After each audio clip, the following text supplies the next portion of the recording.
Alright, magandang araw mga katracker. Welcome sa ating vlog. For today's video ay pakita ko lang sa inyo itong unit.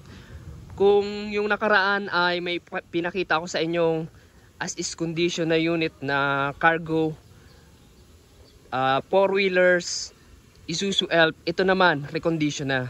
Ayan, ipakita ko lang sa inyo. So, ito mga katracker, ito yung pinakakailangan nyo kung naghahanap po kayo ng truck or magsisimula po kayo sa negosyo or pang partner sa negosyo, pang transport ng mga paninda nyo. Ito ang maire-recommend ko sa inyo. So bago tayo magsimula, kung bago lang po kayo sa ating YouTube channel, sa ating FB page, paki-follow and subscribe. Alright, so ito po ay gawa po namin dito sa loob ng planta. Nandito po tayo sa Barangay Mambugdos, Bacoor, Cavite. Calipil Marketing Corporation ang nagbebenta ng mga quality Japan surplus truck recondition unit. Ayan, small unit man or big unit, meron po dito. Ayan, so ito yung pinaka small unit po namin. Meron nito, depende, iba-iba yung body. Pero ito, pinaka maliit na po namin na unit to dito sa loob ng planta. Ito po kasi ay 4-wheelers lang. Wala po itong truck van. Meron lang coding. Pero truck van wala po siya. Tapos yung gross weight capacity niya 4.2 lang. Tapos net capacity 2,103 passenger kasama na driver. Ayan. Recondition, fully repaint, urethane paint yung ginamit, undercoat. Tapos yung body nito fabricated po, gawa dito sa loob ng planta. Kami po yung gumawa. Ikutan po natin para magkaroon po kayo ng idea and reference. May plaka na, nakarehistro, dinidetail po namin yan. Complete standard electrical lights and accessories function. Ayan. Kung makikita nyo po, makita ko po sa inyo yung loob. Ayan, naka-upholstery na po yung upuan, naka-floor matting na yan. Tapos dashboard po, brand new na. Tapos yung accessories po dyan, kompleto po yan. 5-speed manual transmission po ito. Manual po yan. Yung gauges, nagpa-function lahat. May air condition po yan. Air condition po ang ating unit. Power window na rin. And then, sa kanyang pang-ilalim, yung makina, transmission, preno, lahat po ng power drive trains po dyan ay kinondisyon po namin. Binuksan po namin yung preno. Pinalitan namin ng panibagong brake shoe, brake pad. And then, transmission, clutch disc. Tapos yung mga gear oil, transmission, and then differential, bago po yan. Lalong-lalo na po yung makina. Ang makina po ay, ang ginagawa po namin, change oil po namin, tune up. Tapos, ayan, cleaning, EGR na rin. And then, scan sa aming scanner. Kung electronic type po yan. Kapag manual lang po or mechanical, talagang check thoroughly. Tapos sa radiator, cleaning po yan. Tapos ano na po rin yan, naka-coolant po. Chassis po, maganda po yung chassis natin. Chassis po, solid po yan. May kalakalawang yan, pero pag nirecondition po namin, kino-condition po namin yan, tinatanggal po namin. Normal po sa Japan surplus yung mga kalakalawang. Ang kailangan lang natin, ayusin, i-recondition. So sa mga gulong po nito, kung makikita nyo, surplus Japan, pero pwede nating palitan niya ng brand new kung gusto nyo po. Ayan, chassis, molye, harap, likod po na ito. Depende po. Ang maraming nagtatanong sa akin kung magkano yung presyo.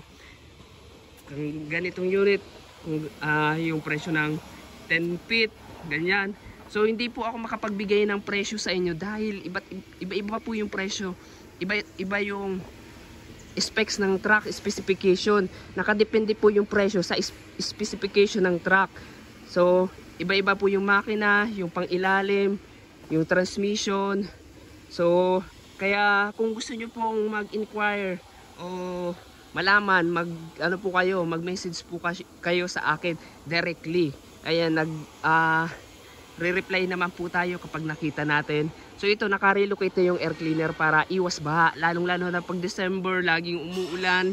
Ayan, kailangan po natin na hindi mapasukan ng tubig yung makina para hindi masira. Ayan, kaya nire-relocate na po namin yung air cleaner. Nasa taas na po kahit sobrang baha na kaya pang lumusong ng makina. Dahil hindi papasukan ng tubig yung makina. Ayan. Sa mga ilaw po yan, kompleto po yan, accessories. Tapos sa body naman, aluminum, corrugated closed band, 10 feet po yan, may side door na po. Maganda to po pag pang deliver ng mga natin, paninda. Pwede po sa gilid lang natin i-diskarga at ikarga yung ating paninda or ikakarga natin or dun sa likod. Sa likod naman, and maganda po ito dahil matibay po ang ganitong itsura. Marami po kaming iba't ibang body, closed band body na pwede nyong tingnan dito. May corrugated, merong composite, merong rivetless, rivet type. Ito naka floor mat, steel flooring na rin. All steel na po yung pangilalim niya. So, yung soleras, ayan, soleras BB chassis, tapos naka guard pa po yung ating taillight. Ayan, may plaka na nakarehistro. Kayo po yung magiging first owner kapag bumili po kayo dito sa amin. So dito mga ka-tracker, ang ganitong unit, sabihin ko sa inyo, kung ganitong unit, estimated price lang, hindi tayo magbabanggit ng actual price ng ganito kasi ito sample unit lang po natin. May na po ito, may customer na so hindi natin babanggitin yung actual price nito dahil for privacy ng ating owners. Estimated price lang nito is ayan, mga 800 to 880. Depende po, pwedeng 800. Depende po sa actual unit na mapipili nyo at sa specification ng truck. So maraming nagtatanong sa atin, magkano daw, ganyan, ganyan, ba't iba-iba yung presyo, ba't ang mahal, sa iba daw. Iba-iba po kasi yung unit na dumarating sa atin dito sa Pilipinas galing Japan. Meron pong CKD, merong CBU, merong SKD. Kaya iba-iba po yung presyo niyan. Kaya kapag benenta, iba-iba presyo talaga. So ito mga ka-tracker, medyo mahal daw dito sa amin kasi po yung unit po namin, quality po yan, CBU unit po dumating sa Pilipinas. Ibig sabihin po buo yung truck na dumating dito at hindi chop-chop. Ayan. So iba-iba po presyo niyan. So sa mga susunod na video, ipapaliwanag ko po sa inyo para magkaroon po kayo ng idea sa mga Japan surplus truck. Pero dito po muna tayo mag-focus. 800 to 880 po ang ganitong unit. Ayan. So all goods na po yan.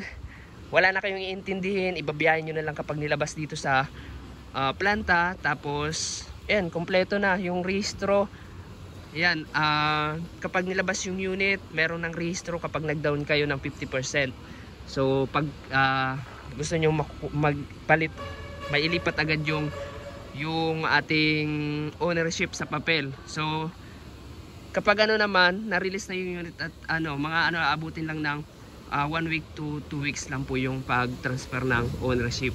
So may po ito, quality inspection po ito, test drive, tapos may kasama ng jack and tie wrench, and then warranty, 2 months warranty po sa ating unit sa electrical lights and accessories, at nagbibigay po kami ng 6 months warranty po sa makina. Kung magkaroon po ng major problem and kung saan man naabutan yan sa kahit saang lugar sa Pilipinas, kapag pa po ng aming warranty, sakop pa ng aming warranty, ay pupuntahan po namin yan, i-rescue po namin yan, kahit Mindanao pa yan, kahit Isabela pa yan. So ganun dito mga ka-tracker, kaya huwag kayong matatakot na kumuha ng surplus Japan kasi ang surplus Japan truck, quality po yan, galing pong Japan yan. And then nire-recondition po natin yan, kinukondisyon para magamit natin ng maayos. Yan mga ka-tracker. So may mga minor issues po yan, pero normal lang yan sa surplus Japan kasi ang surplus Japan, kung bibili kayo, mas mura sa brand new. Ayan, sinasabi ko sa inyo, mas mura po siya sa brand new kasi kung bibili kayo ng ganito na brand new, dalawa o isang unit ng brand new, yung presyo, pag surplus Japan, dalawa o tatlo yung mabibili nyo. Ayan, di ba? Malaking tulong po yun, lalo na pag yung sunod-sunod yung biyahe natin, tumatakbo, mas madami yung income na pumapasok sa atin. Ganun lang po yan mga ka-tracker. Kaya mga ka-tracker, dito na kayo sa Calipil Marketing Corporation, Barangay Mambugdos, Bacoor, Cavite. Sa mga interested po, kindly contact us on our FB page. Pakipalo na and subscribe kung nagustuhan nyo itong video na to, and like. So maraming salamat, God bless, bye bye. Shout out sa mga solid subscribers natin yan and followers. Ayan, subscribe na kayo.